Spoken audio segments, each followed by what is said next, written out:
Yo bendigo este pan. ¡Miren! ¡Este es el rey de ustedes!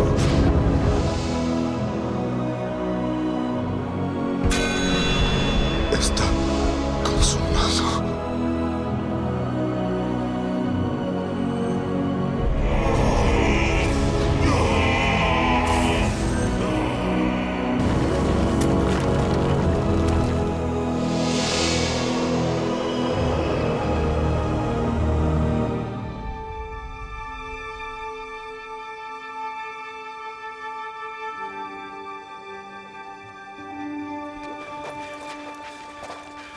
¿Quién creyó en nuestra palabra?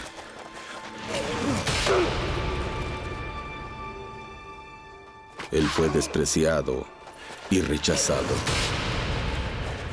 Hombre de dolores, que conoce el sufrimiento más profundo de la humanidad.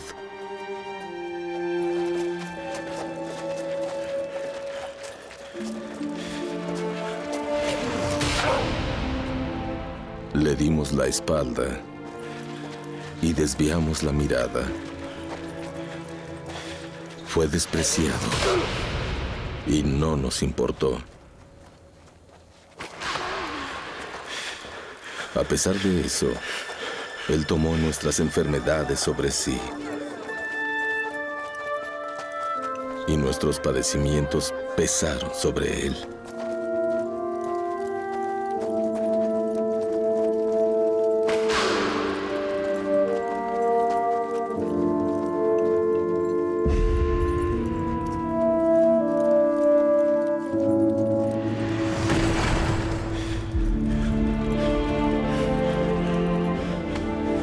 Mas Él fue herido por causa de nuestra rebeldía y postrado por causa de nuestros pecados.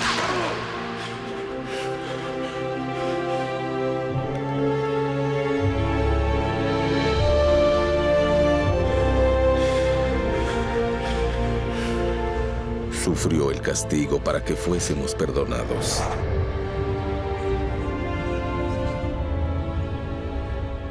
No tienes que cargarla. Puedes ponerle fin a este martirio. No estás obligado a seguir adelante. Basta con que desistas y todo el dolor terminará. Y recibió azotes para que fuéramos curados.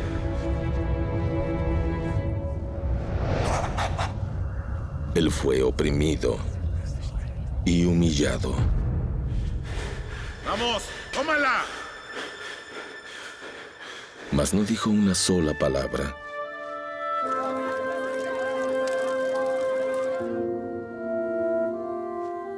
Y como cordero,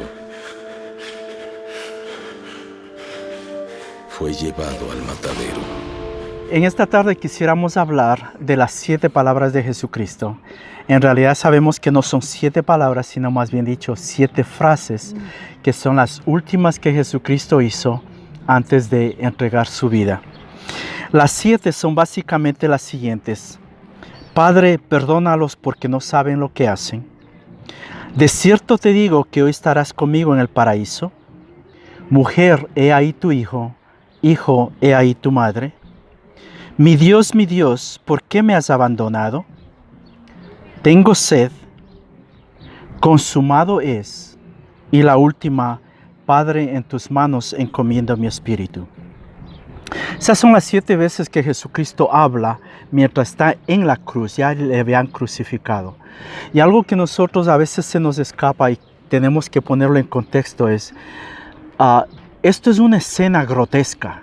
Esta es una escena donde no hay misericordia. Esta es una escena bien profunda hasta cierto punto, porque hay ciertos grupos que participan en esto.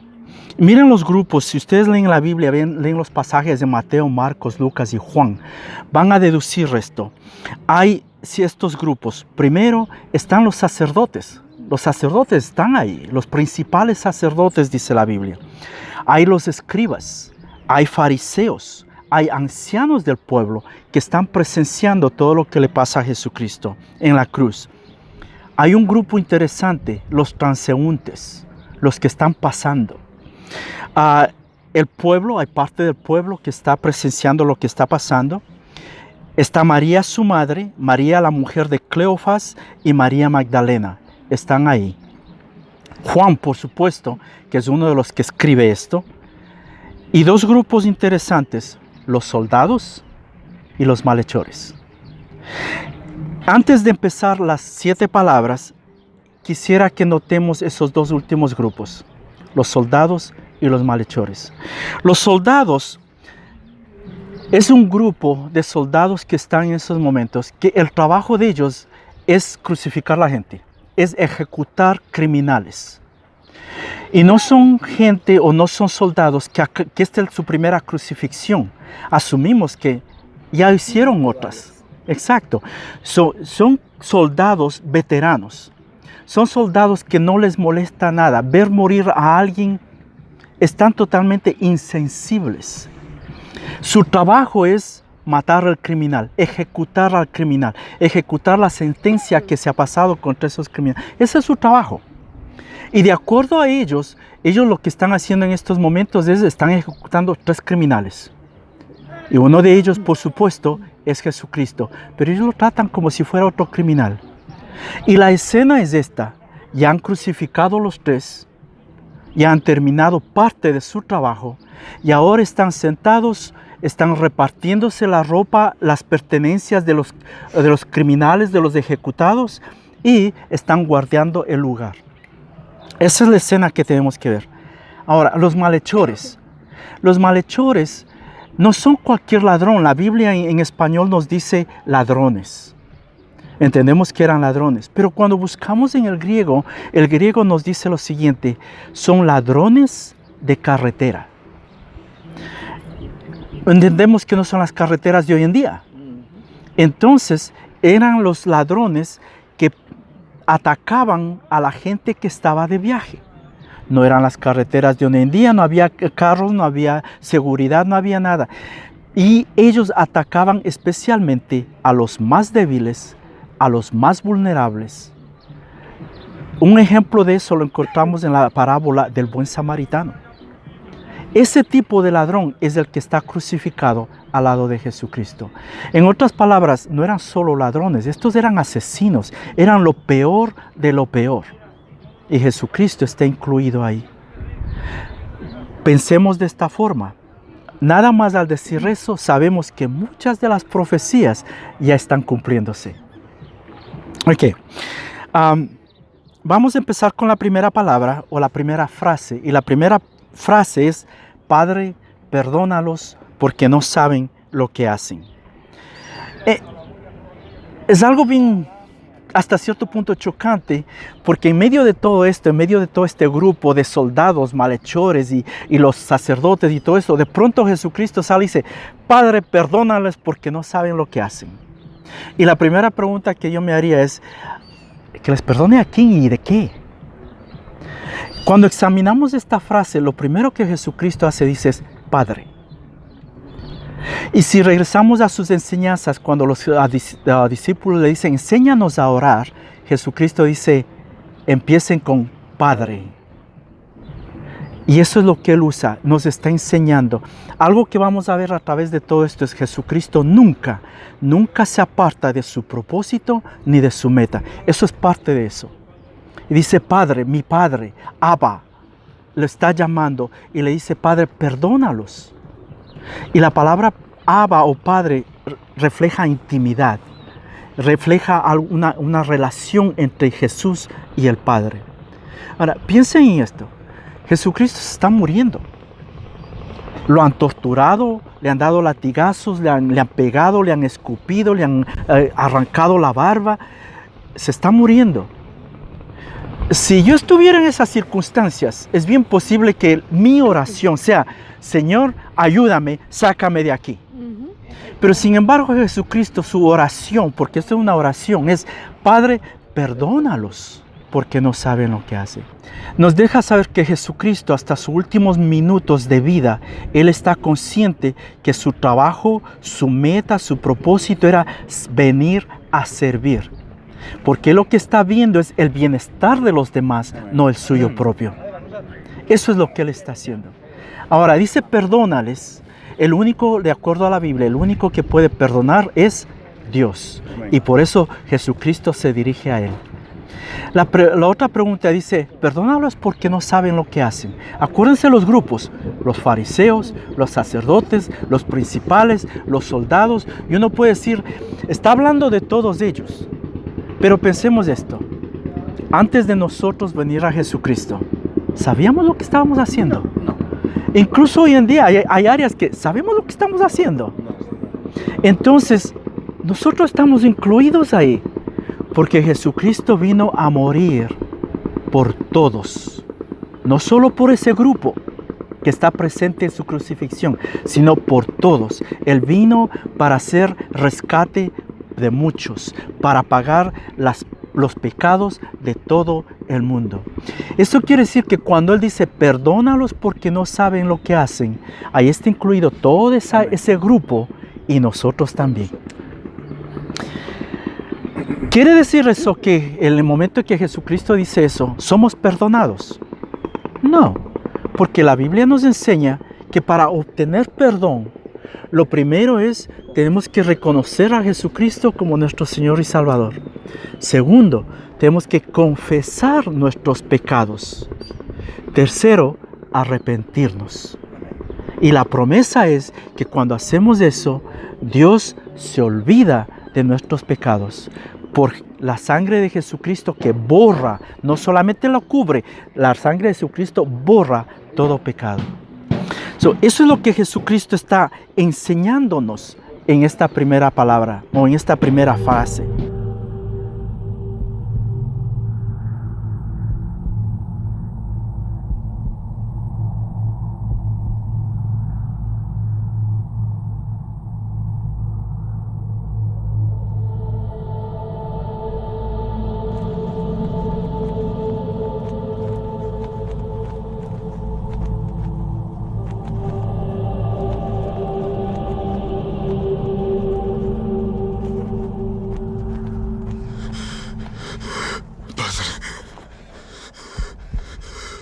Perdónalos, porque no saben lo que hacen. ¿Está diciendo alguna cosa? Debe estar arrepentido.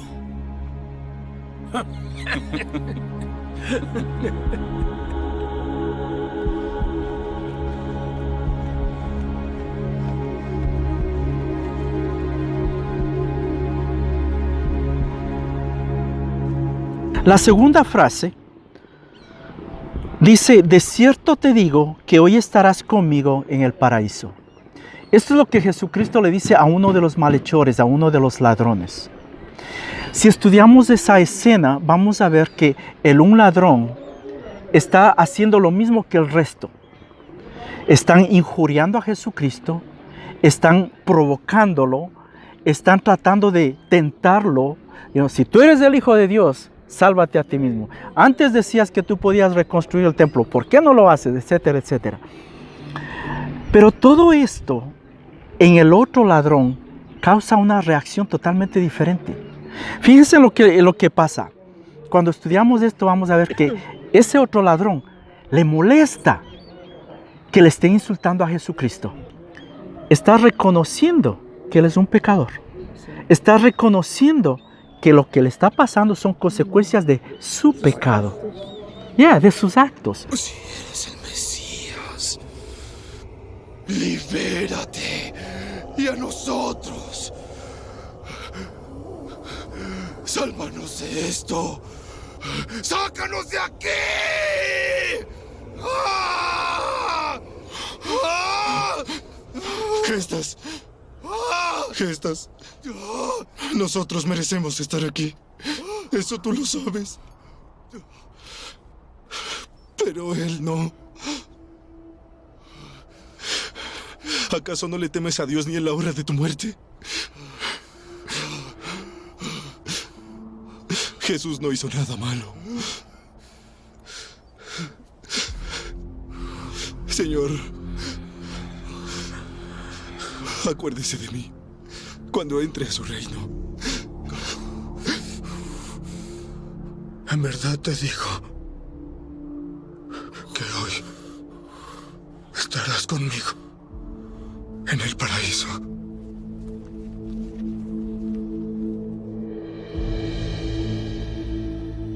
Ahora, él dice, pero este es inocente.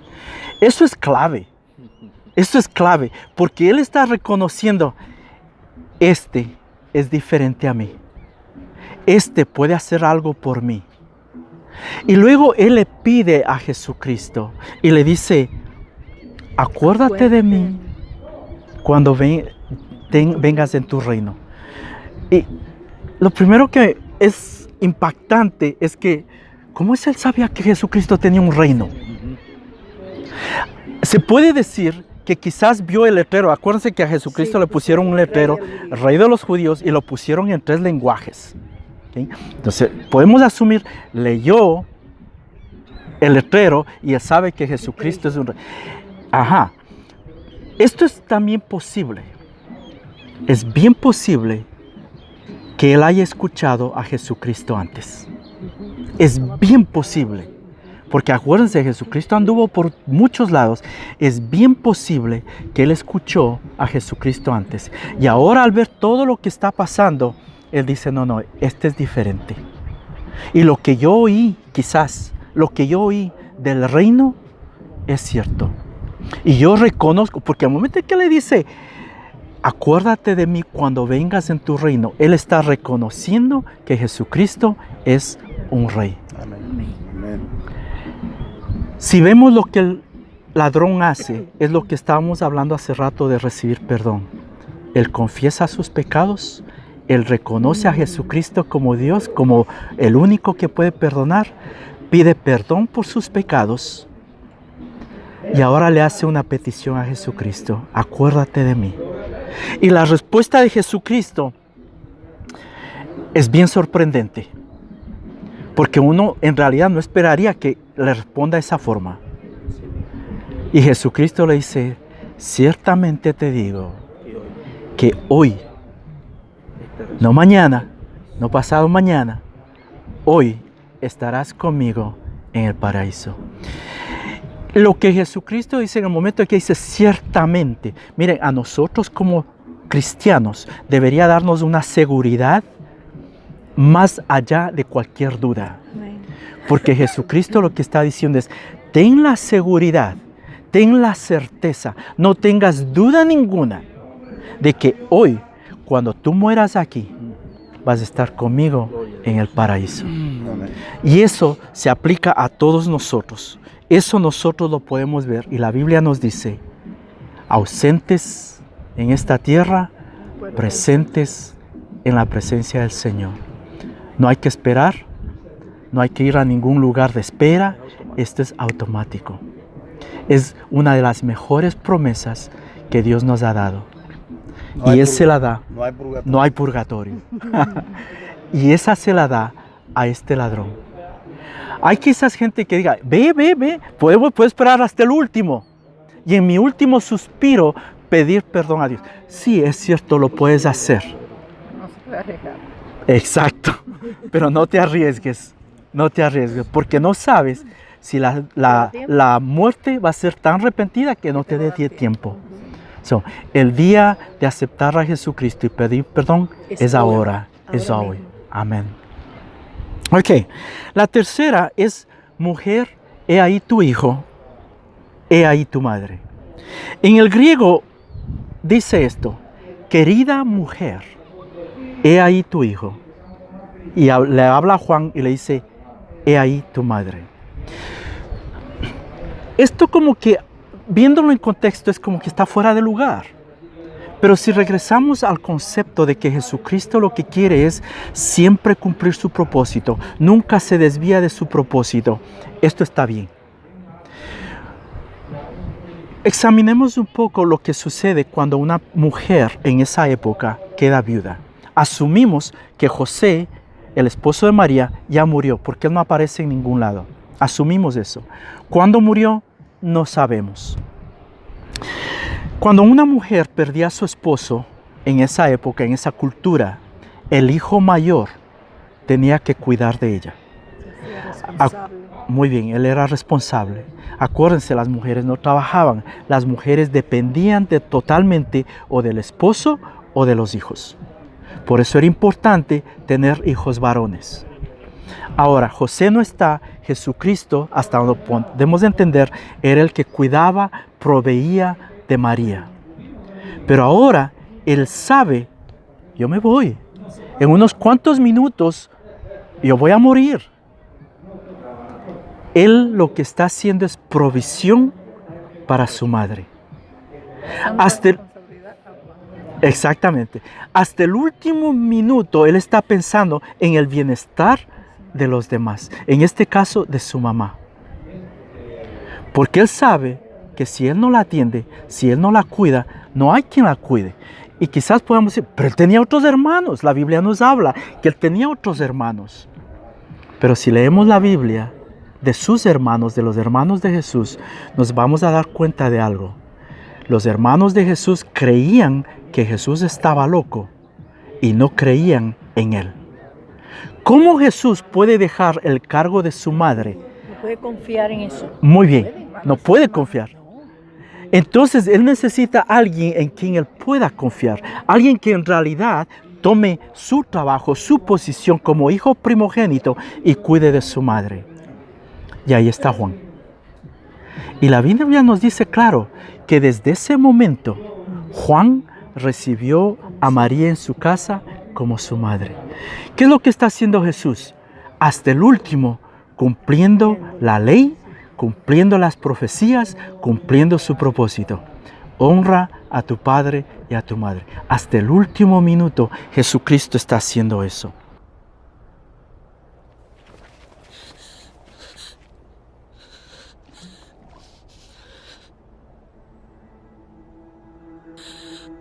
Hijo mío.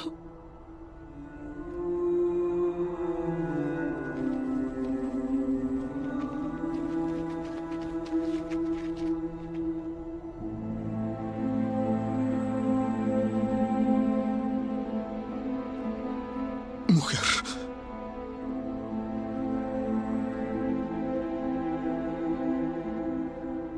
He aquí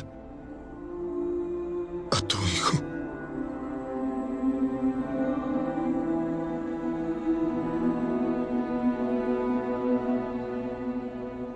Y tú, Juan, he ahí a tu madre.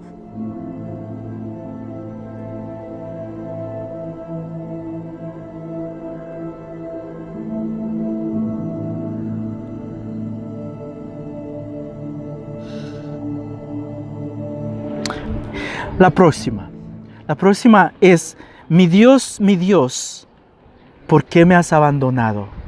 Eloí, Eloí, lama sabactani. Eso es lo que dice. Cuando estudien esto, porque yo espero que ustedes estudien todo esto, cuando estudien esto, se van a dar cuenta que hay como un silencio. Entre una palabra y la otra, hay un silencio.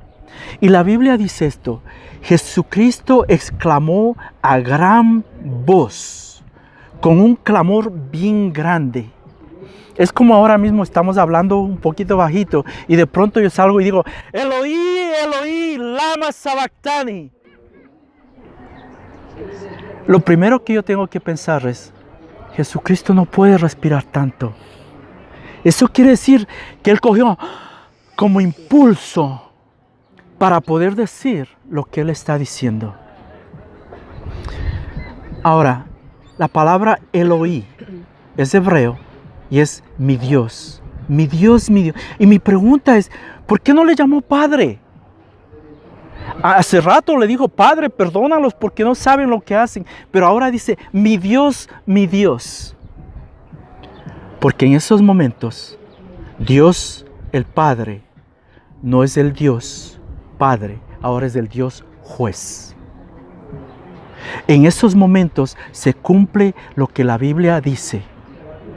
Jesucristo llevó tu pecado, tu pecado, tu pecado, tu pecado, tu pecado, el mío y el de todo el mundo sobre sí. Es más, la Biblia lo pone todavía de esta forma. Él se hizo pecado. No solo llevó nuestros pecados, Él se hizo pecado. Este es el momento en que Dios ve a su Hijo como si fuera pecado. Y Jesucristo, piensen en esto, Jesucristo ha existido siempre. Y por toda la eternidad, Él ha estado al lado de su Padre. Él nunca se ha separado de su Padre. Nunca. En este momento hay una separación. Y Jesucristo lo puede sentir. Y por eso dice, mi Dios, ¿por qué me has desamparado? Él entiende, este es el momento en que toda la iniquidad, toda la impureza, todo el pecado está sobre Él. Y hay una separación con el Padre. Algo que nosotros tenemos que en realidad meditar en esto es, ¿cuánto le costó a Jesús hacer lo que hizo?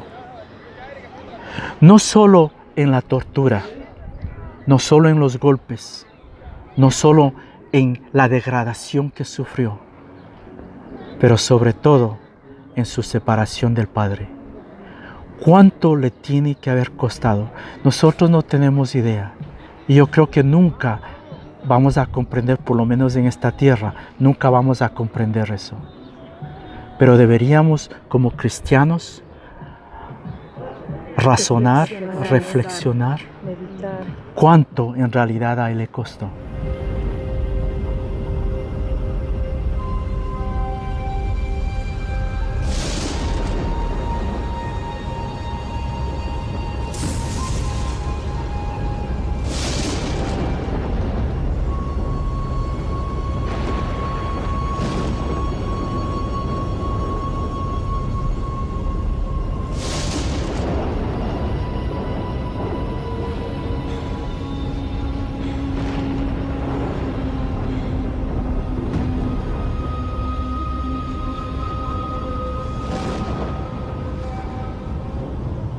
Miren. Está oscureciendo.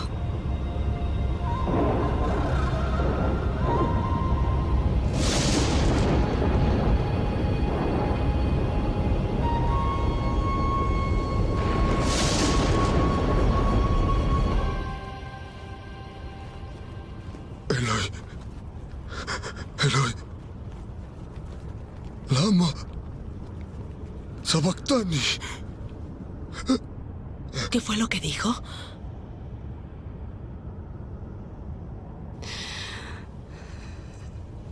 Dios mío. Dios mío.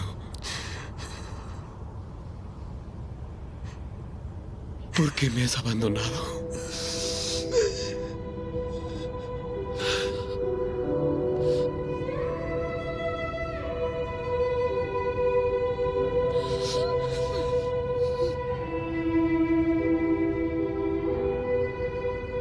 Aún vive y clama a los cielos. Está llamando a Elías. Ahora necesita ayuda. La próxima palabra o frase es, tengo sed. Tengo sed. Y una vez más es como, espérate, ¿pero qué le pasa a Jesucristo? Espérate, ahora le dijo, Dios, ¿por qué me has abandonado? Y ahora, tengo sed. Es como... Pero si leen toda la frase o todo el versículo, dice, y Jesucristo dijo, tengo sed para que se cumplieran las Escrituras. Si todo lo que Jesucristo hace en la cruz es para que se cumplan las Escrituras, todo. Y Él dice ahora, tengo sed. Algo interesante sucede aquí. Viene un soldado, coge una esponja, la mete en vinagre, dice la Biblia, pone en una lanza y se la da a beber. Yo nunca había cuestionado esto, pero tenemos que cuestionar, ¿y qué hacía ese vinagre ahí? ¿Y de dónde salió esa esponja? ¿Por qué hay una esponja? ¿Y por qué el soldado? Regresen a lo que hablamos de los soldados. Esos soldados no están ahí para darle agua al convicto, al condenado. No, ellos están ahí para matar al convicto, al condenado. No están para darle agua o algo de beber. Entonces todo eso se puede cuestionar. Algo que tenemos que aprender es, el soldado romano viajaban, acuérdense, están constantemente yendo de un lado al otro. Tienen que tomar agua. Pero el agua no es saludable, el agua es contaminada. No siempre van a encontrar agua potable. El romano encontró un método de purificar el agua o de descontaminar el agua para poder tomarla. Lo que hacían, usaban vinagre y lo mezclaban con agua. Y eso era lo que el soldado romano tomaba. Se llama posca. Lo pueden buscar en el internet. Les da la fórmula cómo hacerlo. Posca. Posca, P-O-S-A-C-A, posca. Eso es lo que le dieron a Jesucristo. Posca, vinagre con agua mezclado. La esponja. ¿De dónde salió la esponja?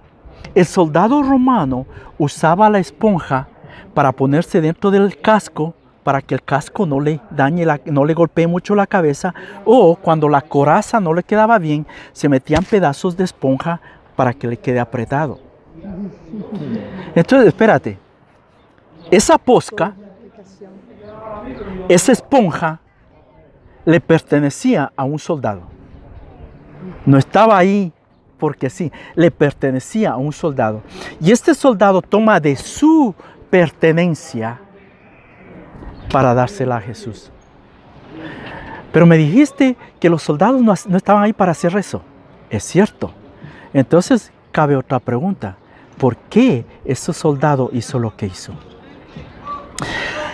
Cuando examinen toda la historia y ven al final cuando Jesucristo muere y hay el terremoto y el velo se rompe y todo eso, el centurión exclama lo siguiente: verdaderamente este era el Hijo de Dios. Espérate, ¿cómo tú puedes llegar a esa conclusión de un minuto al otro? Es imposible. Eso quiere decir que estos soldados estaban observando a Jesús. Todo el proceso. Y la pregunta es, ¿por qué lo estaban observando? Miren la diferencia entre el ladrón, el que agobiaba a Jesús, y el otro ladrón y Jesús. La Biblia nos dice que Jesús fue como oveja al matadero y nunca abrió su boca. En otras palabras, Él no se quejó cuando lo maltrataron, Él no se quejó cuando lo insultaron, Él no se quejó cuando le arrancaron la barba, Él no se quejó cuando lo crucificaron, Él no se quejó cuando el romano o cuando los soldados romanos hicieron lo que hicieron. Y eso para ellos era una novedad. ¿Cómo puede ser esto posible? Mira todo lo que le hemos hecho, todo lo que le estamos haciendo. Y Él no se ha quejado, no nos ha injuriado, no nos ha maldecido, no se ha quejado absolutamente en nada. Y ahora podemos entender por qué ese soldado está dispuesto a dar de lo suyo, de su agua, de su esponja, para dársela a Jesús. Porque Él entiende, este hombre es diferente. No sabemos si es un convertido o no convertido a ese punto, pero sí entendemos, ya estaba sucediendo algo en ese hombre. Para que Él coja algo que es personal. Era su termo, era su botella de agua. Y Él está compartiendo eso con Jesús. Y hay algo trabajando en el corazón de ese hombre, por todo lo que Jesucristo ha pasado. Y pensemos de esta forma, y pensemos también en el ladrón. Todo lo que nosotros sembramos, eso es lo que vamos a recoger. Ya. Todo lo que nosotros sembramos en las cosas de Dios, eso es lo que vamos a cosechar. Y como Pablo dice, quizás nosotros sembremos, alguien más lo riegue y alguien más coseche, pero nuestro trabajo es seguir sembrando. Eso es lo que Jesucristo ha hecho. Incluso a través de la crucifixión, está todavía sembrando. Y eso es lo que podemos ver en esto que dice, tengo sed. Algo más demuestra que Jesucristo era un hombre. No era como ha habido gente que ha dicho, no, ese era Dios, pero que estaba haciendo pasar por hombre. No. Era hombre que llegó al punto de, tengo sed. Nos dice algo más. Y la Biblia nos habla de esto en el libro de Hebreos. Tenemos, dice, un sumo sacerdote que no vive allá bien lejos y que no sabe quién eres. No, tenemos un sumo sacerdote que ha pasado por lo mismo que tú y yo pasamos. Y Él sabe lo que hay en cada uno de nosotros. Y por eso podemos ir a Él con todo lo que somos, tal como estamos y con todas nuestras circunstancias.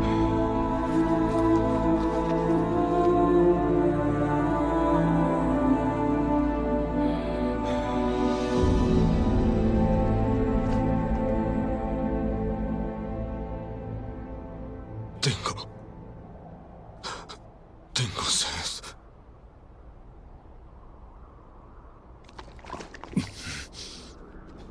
¿Tienen algo para que él beba? ¿No oíste? El rey de los judíos tiene sed.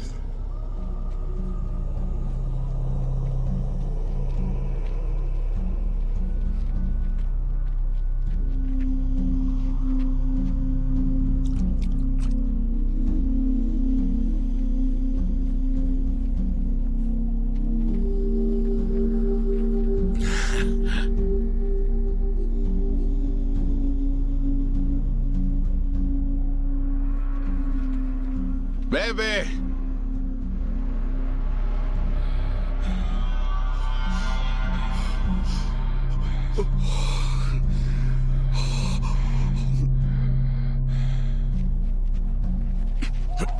¡Ya basta, Cayo!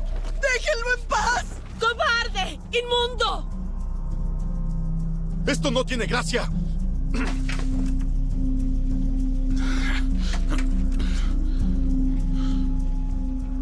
A ellos quieres salvar. Que te dan como taza una esponja inmunda y podrida. Y vinagre como si fuera vino. No merecen perdón. Después de eso, la Biblia nos lleva a la próxima, que es consumado es. Consumado es. Esas dos palabras en griego es una sola. En griego es telestestai. Y esa palabra telestestai es una palabra de contabilidad, que en realidad sí significa consumado es, o está hecho, o está terminado. Sí significa eso, pero principalmente significa lo siguiente.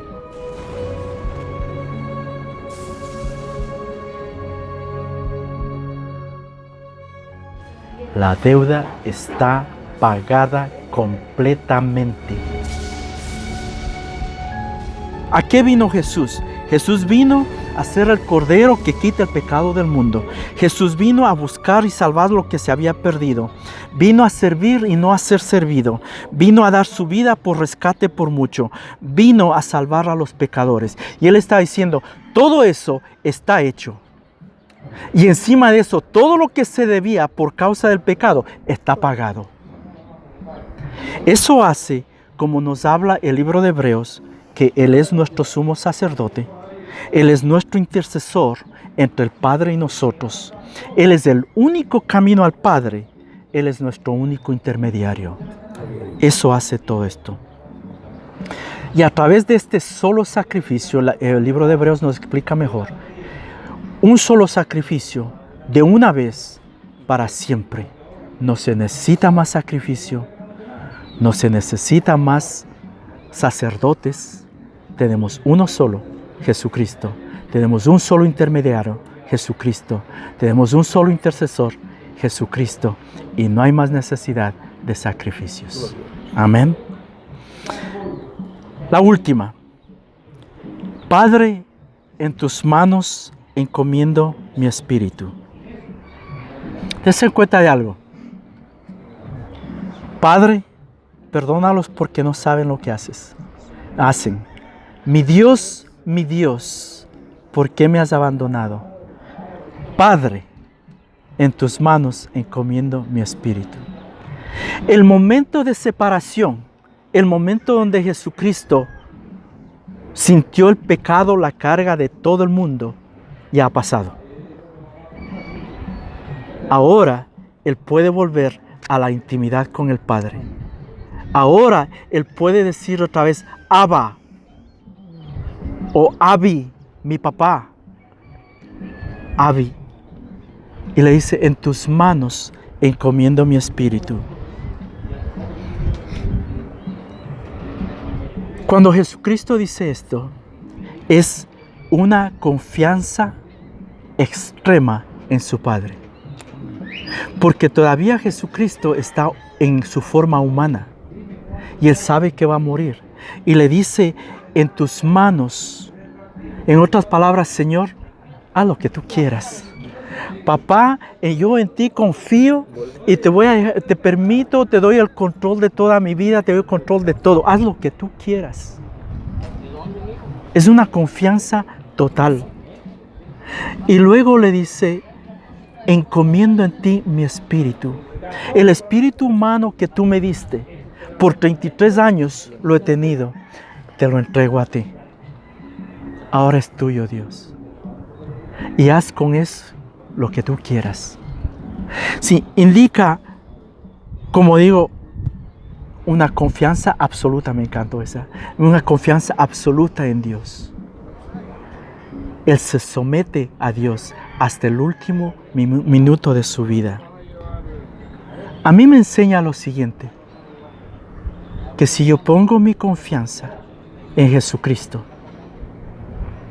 yo puedo confiar totalmente en Abba Padre, en mi Padre. Porque cuando yo recibo a Jesucristo como mi Señor y Salvador, Dios Padre es mi Padre también.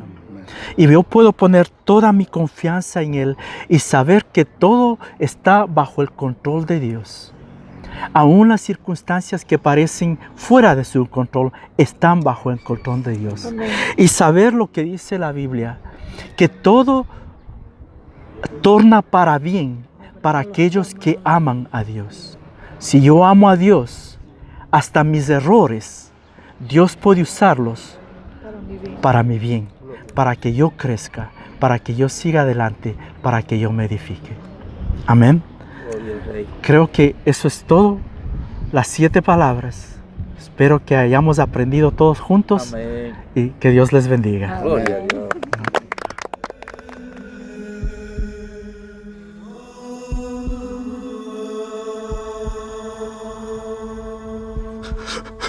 Padre, en tus manos encomiendo mi espíritu.